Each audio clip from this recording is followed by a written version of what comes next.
Welcome to Life on the Wabash, your home for the lighter, brighter, happier side of your community. We'll cover places to go, events to explore, recipes to try, and information that makes your life easier or more fun. Let's dive in. Good morning and welcome to Life on the Wabash. I'm Lindsay Fairbanks. And I'm Casey Cervenka. We're taking this community-focused show on the road today to highlight a local treasure that's rolling out some exciting new developments. That's right. We're here at Lafayette's Columbian Park outside the Columbian Park Zoo. Today we're going behind the scenes to see how the zoo cares for animals and delights visitors. Coming up, a multi-million-dollar project gives primates a new home. A peek at the progress, what you can expect, and why this upgrade is so vital. From animal ambassadors to school safaris, we'll get you connected with the zoo's rich education programs, how to find the perfect session for your family. Worth the wait, it's been a wild ride. A carousel literally years in the making is about to make its debut. Why it took so long, and what makes this showpiece so unique. Heritage and history. We're headed back to the Victorian era to see how Columbian Park got its start. And we're learning about a local business from that same era. Repair shop to bike shop to doors and security, how it keeps things in the family. Plus, 25 years of tune-ups, he's a legend in the local music scene. Meet the man local schools and musicians turn to when their instruments need a fix. And a local effort to build healthier habits with a traveling garden, how this project is taking aim at childhood obesity. Life on the Wabash starts now. As temperatures rise, so does the activity here at the Columbian Park Zoo. From daily animal care to preparing for peak visitor season, we're taking a walk behind the scenes to meet the people that make it all happen. Let's go.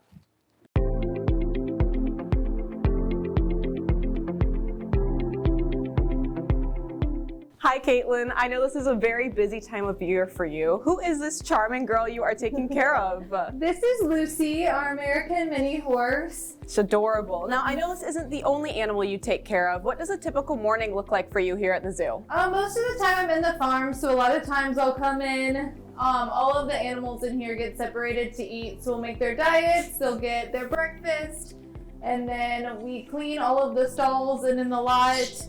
When we're open, that usually is the first 2 hours of the day, and then it's kind of all over the place, whether I'm training animals or in the lot, helping people feed the goats. Excellent. Now, what changes for you and your team when peak season begins?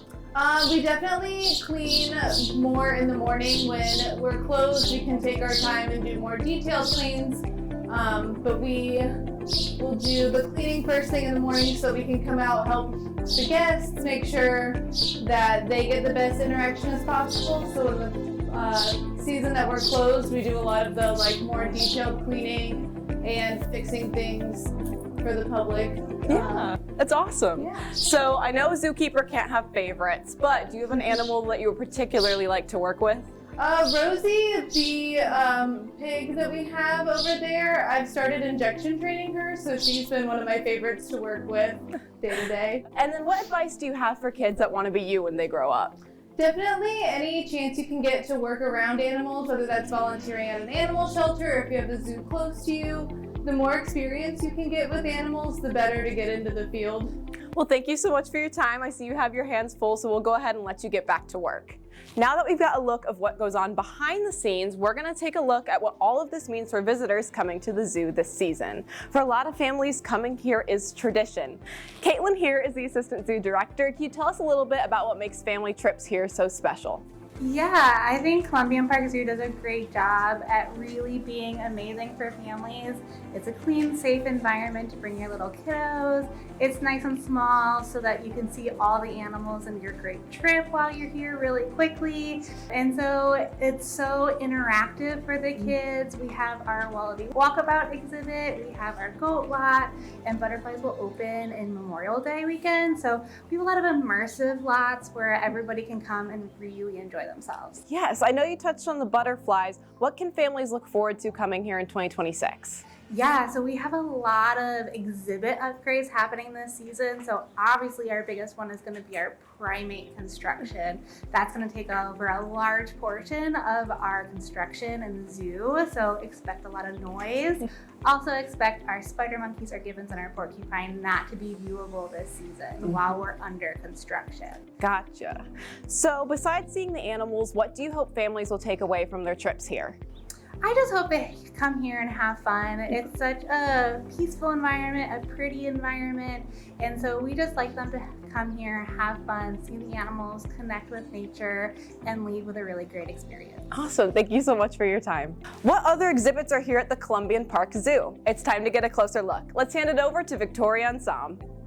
Thanks, Mallory. We're here now in the Wallaby Walk. It's always a crowd favorite here at the zoo, but there's another feature drawing buzz, the new primates habitat. Set to open next year, it's a multi-million-dollar upgrade. Mason Shorter is there now. Behind me, although mostly being just a wire fence, are actually construction workers working on the new primate area. I'm here with Caitlin Lafferty, the Assistant Zoo Director at Columbian Park Zoo, here to talk more about what the primate area may bring. With this primate area, it's really going to expand what you previously had. Could you explain what the scale of this project is? Yeah, we are so excited to open this brand new primate complex. It's about a $7 million project, so we really are upgrading their habitats for them. Historically, they were in our animal house, which was built in 1920, a very old building. Our new exhibits will be much bigger, 36 feet wide, 25 feet tall, very, very big. They're able to show their natural behaviors a lot better, and so all the animals should be much more happy. And previously, you only had the gibbons and the spider monkeys. So lemurs are new. You're actually doubling your species. Yeah, so lemurs will be a new species to Columbian Park Zoo. Historically, we had them many, many years ago, but not in a very long time. So they're coming back to Columbian Park Zoo. And then we have a fourth exhibit that will be new to Columbian Park Zoo, which we haven't quite announced yet. Also, I saw there will be interactive portions. Yeah, so like any good zoo will have a ton of interactive elements to the whole exhibit. Our signage will be really inviting, things for the kids to flip and push and do. As part of the project, we also have a new playground coming, which will be really great. While it's slated for completion in January of 2027, when are you expecting to open this to the public? So substantial completion of the build will be in January of 27. We'll open for our normal operating season in April, just like typical, but temperatures need to be a bit warmer for those primate species because they are from more tropical areas of the earth. So it'll probably be a little after opening when we do a grand opening of this exhibit in 2027. So it sounds like you can expect to bring your little monkeys here next summer. As the zoo grows and changes, it's also a good time to look back.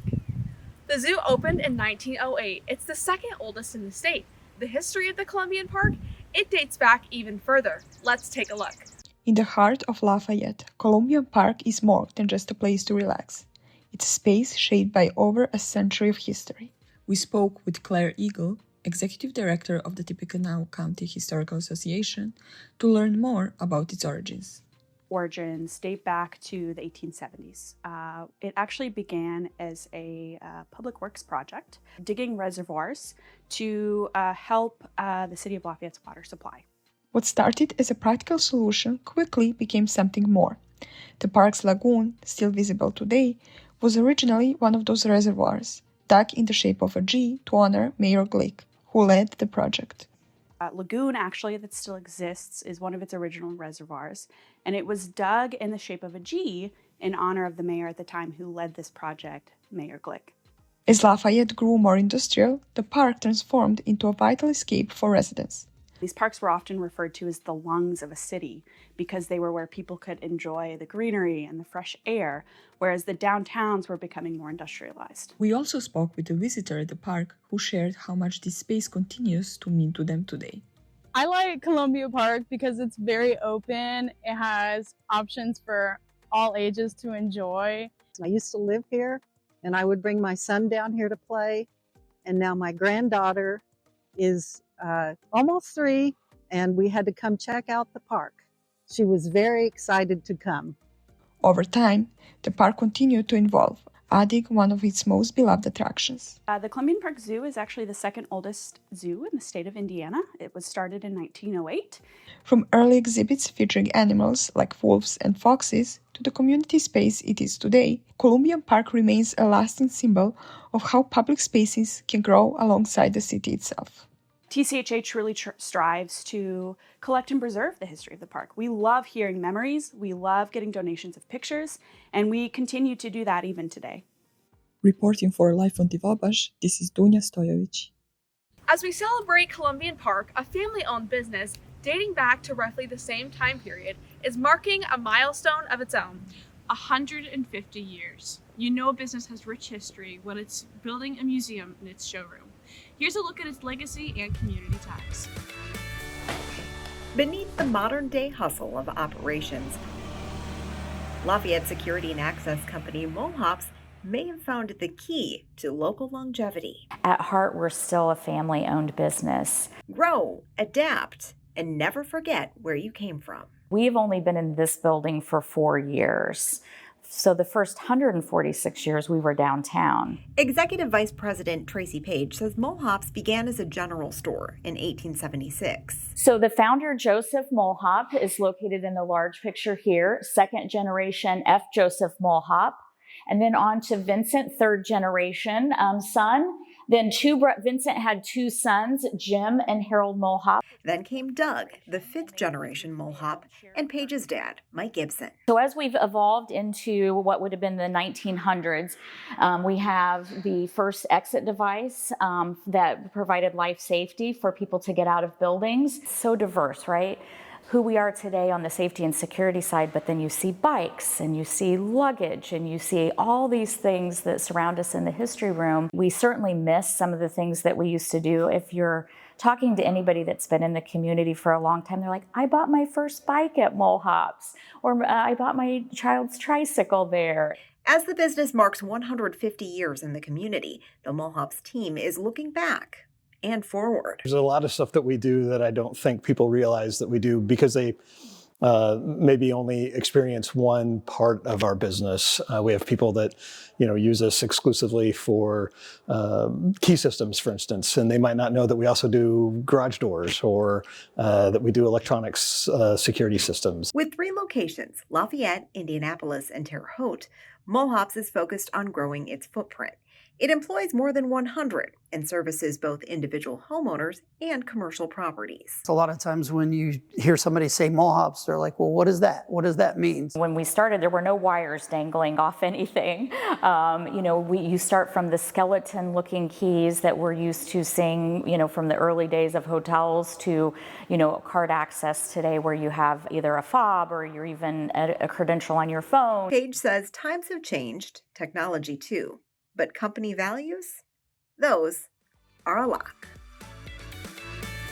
To celebrate 150 years, MoHops employees are embarking on 150 acts of kindness, from assisted living visits to book drives and efforts to support local education. You'll see them in the community all year long. And speaking of education, it's time to explore the programming the zoo offers. This outdoor theater is where countless school groups come to learn about animals and to meet the zoo animals ambassadors. Let's send it over to Molly, who's with a couple of them right now. Molly? Thanks, guys. Meet the ball python that we have here with us. Ryan, could you talk a little bit about her? So this is Serengeti. She's a ball python, which is this type of snake species found in the grasslands of Africa. They are these really cool snakes that they're called ball pythons because when they get scared or nervous, what they do is they wrap themselves up into a tight knot, kind of like a ball. And so you can see right now, Serengeti's pretty comfortable exploring and checking everything out, which is a great sign. How do you feel about snakes?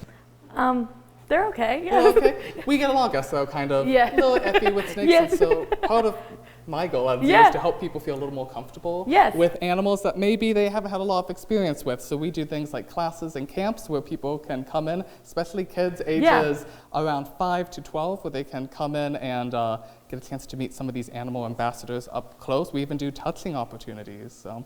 Are you interested? Yeah, I'll try it. So what we're going to do is just a gentle 2-finger touch right on her back.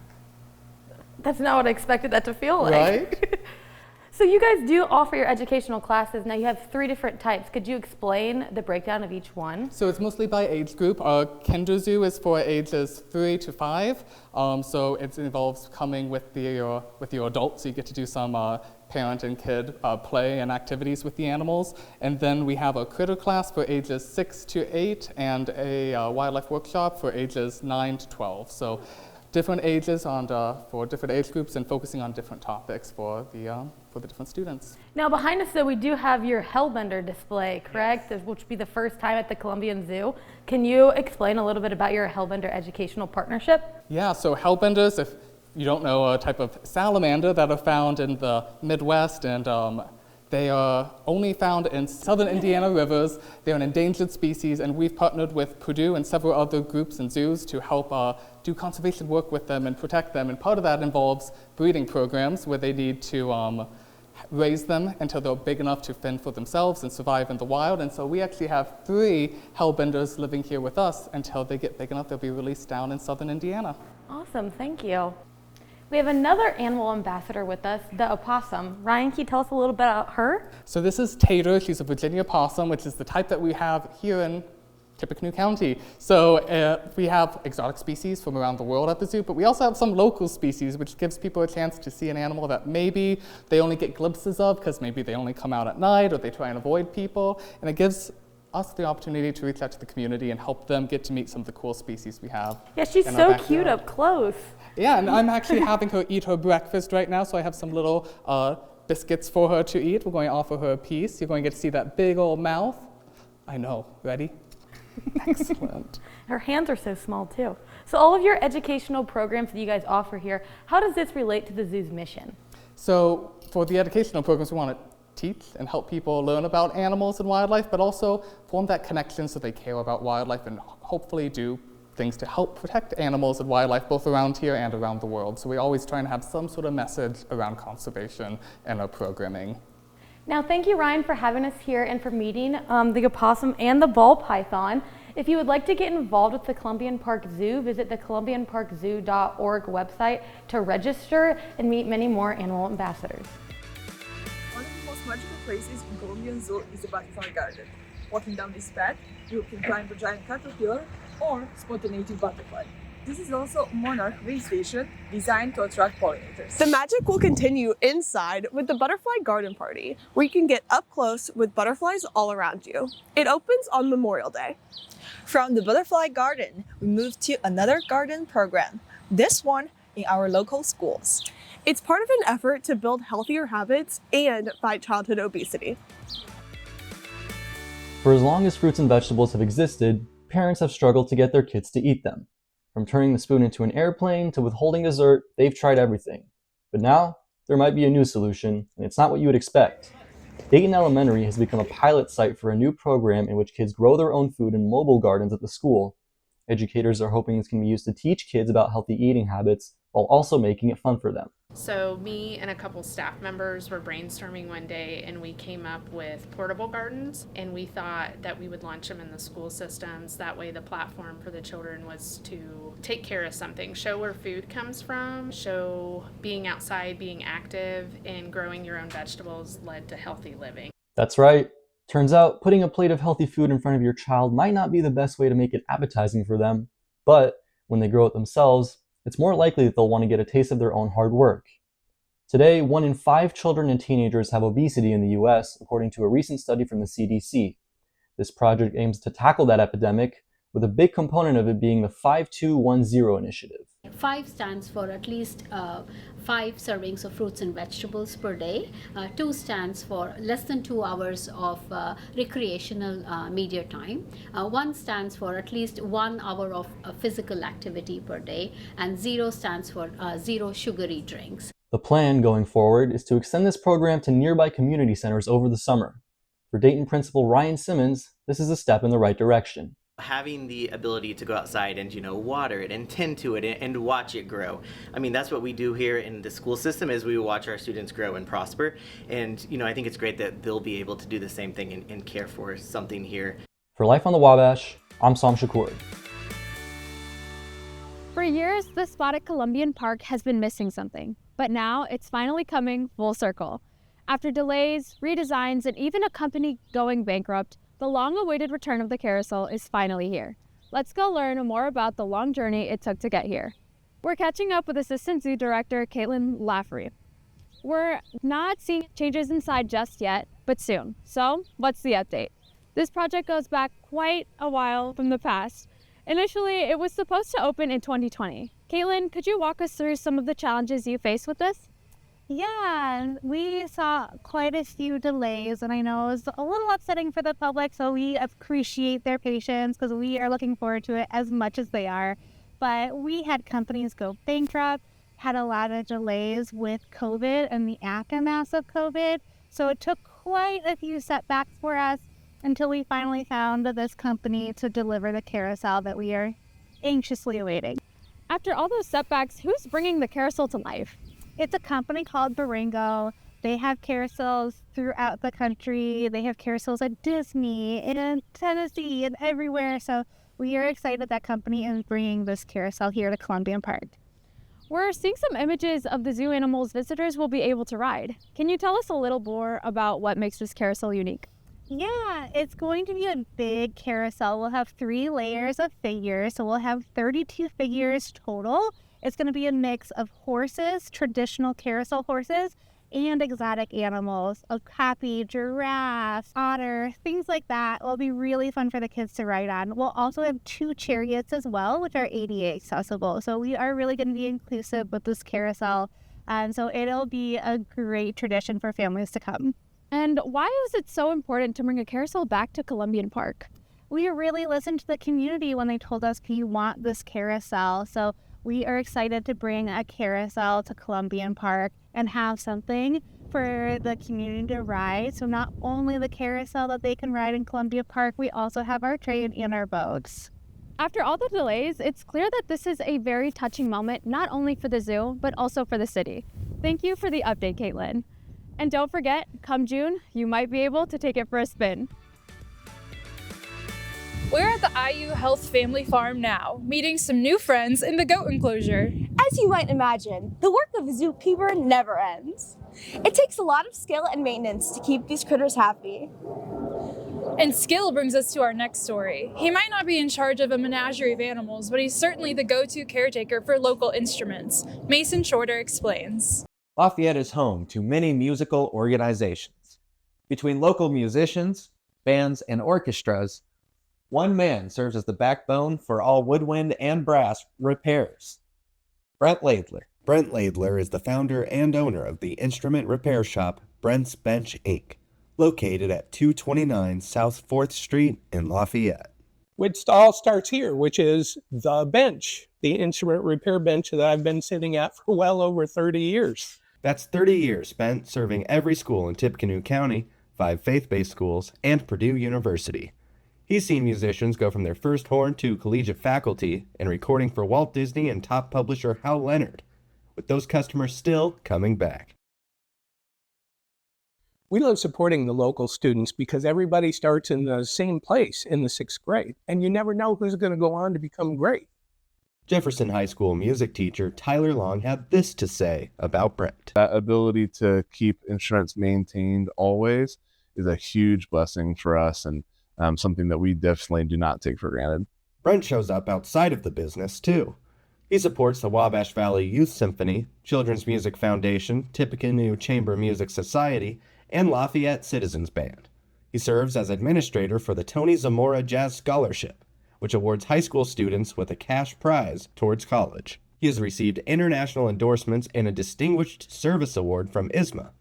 But Brent says there is still a higher honor. It's remarkably rewarding to have the student come in to try an instrument out after we have serviced it, because almost universally they'll light up when they play and say, "It's not me." That just makes our day. We're in the season of spring cleaning, so whether you're beginning to tackle the messes that may have accumulated over the winter, or the mere thought of getting started leaves you paralyzed, hang with us. We're checking in now with Jessica Millsaps of Millsaps at Home. Jessica is a professional organizer. So Jessica, this time of year, what should we be thinking about to get started? Well, you should be thinking about decluttering in your home, and that may look different for everybody. Some people want to pull everything out and dig in and go through it, and some people need to work space by space, drawer by drawer, and that's okay too. You have some specific ideas you wanted to walk us through in your home to help us conquer that overwhelm. Why don't we start up here with the pantry? Because you mentioned food storage can be a problem. Yes, oftentimes people keep too many food storage containers and they fight the space. So instead of being able to open up and find the things that they're going to use, they actually have too much in there and then they're fighting it. Think about the items you really use, not keeping everything right at hand. Maybe putting some things a little bit higher out of reach. Maybe the food storage containers that you want to send with people that are disposable, they go up high. And then when purchasing items, oftentimes there's containers that are different sizes, but they use the same lid. So you have less lids to match up. It makes so much sense because I have a mountain of plastic containers that we don't use at home. Yeah. Okay, so another trouble spot under the sink. What advice do you have for us? Yeah, so underneath the sink, it's really wise to use a vertical space and then maybe drawers that you can access items easily. Have a little drop zone that often things that you grab that maybe are wet, they just have a place to drop. You can use a Lazy Susan, but the biggest thing is reducing the amount of items you have down there. Oftentimes people have multiples of things opened. It's easy to just throw things in there and deal with it later. Delayed decisions is huge. People are in and out of it. Everybody in the home is generally using it, so there's a lot of hands in the space. So you need to make it simple and functional. We have to talk about the pantry. I know mine's a mess at home. Explain what you do in this area. All right, so oftentimes when we help clients declutter, or if you're gonna declutter yourself, sometimes decanting items is practical, not just for aesthetic reasons, but functionality and space, because we will find many clients have a lot of half-used empty containers, stale food. Like every other space, create zones and then find organization that meets your specific needs. If like we have a drawer system over here, so you can just have loose things, reach in and grab it. We have a zone where, you know, snacks are go-to grab. We have a baking zone. You just gotta think about your lifestyle and your space and what will work for you. So in the laundry room, what do people tend to struggle with? Just having zones for items. It becomes like a mosh and like a closet where they just kind of throw things. But in this case, we used an on the door organizer. There's over the door, but this is actually attached to the door. This is adjustable. And we've created different zones. We have covered so much ground. I know I certainly feel inspired to go organize my space. Before we go, tell us a little bit about Millsaps at Home. Yeah, so we're a professional organizing company here in the Lafayette, West Lafayette community, and we offer organizing services, of course, and home help care. So if you're struggling to declutter on your own, we can come in and get you started, or we can complete the whole thing for you or with you. Okay, be sure to check out her social media as well as the website we have listed right here on your screen for more information. We hope you've enjoyed this immersive look at the Columbian Park as much as we enjoyed capturing it. Whether you love animals, nature, or history, or you're simply looking for a relaxing spot to rest, you can find it right here. During the spring season, the zoo is open from 10 a.m. to 4:30 p.m. daily, and admission is just $3. Well, we have some exploring to do. Thanks for joining us. Here's a look at when you can find us next. Have a happy Saturday. Brought to you in partnership with Purdue University Brian Lamb School of Communication and NBC 16 Lafayette, a Star City TV station.